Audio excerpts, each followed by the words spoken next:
Haiyan takes aim at Vietnam and China after tearing through Philippines. Exco convener seeks to clarify statements on chief executive, and just when you thought fakes were fading out.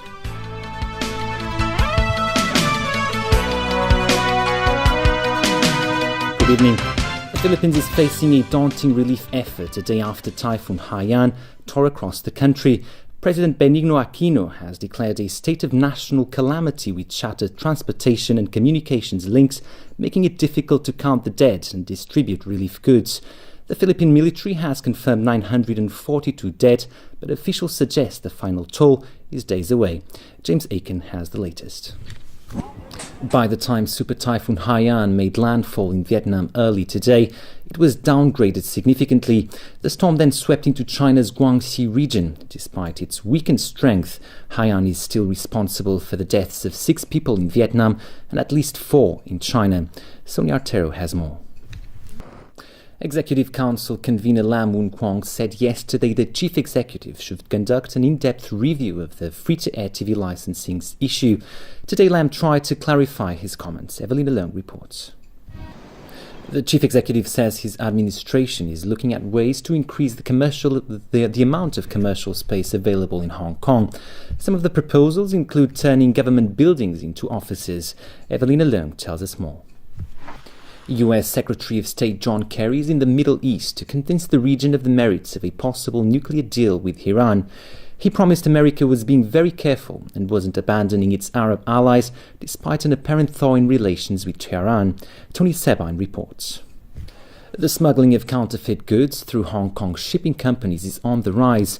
The Customs and Excise Department says the amount of such goods seized in the first 11 months this year has increased 8-fold. $1.4 million worth of counterfeit goods, including handbags, wallets and glasses, all ready for export to Paraguay. The goods were found at a warehouse in Kowloon Bay, and the operation led to the arrest of 2 men and a woman. This customs officer explained that the goods purchased on the mainland were concealed among genuine goods and shipped abroad. Part of the goods were being sold on the internet, but their poor quality made them easy to distinguish from genuine goods.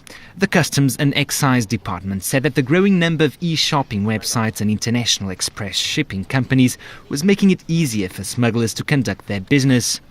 In the first 11 months of the year, officers seized 84,000 counterfeit goods meant for the US and European markets, a figure 8 times higher than that of last year.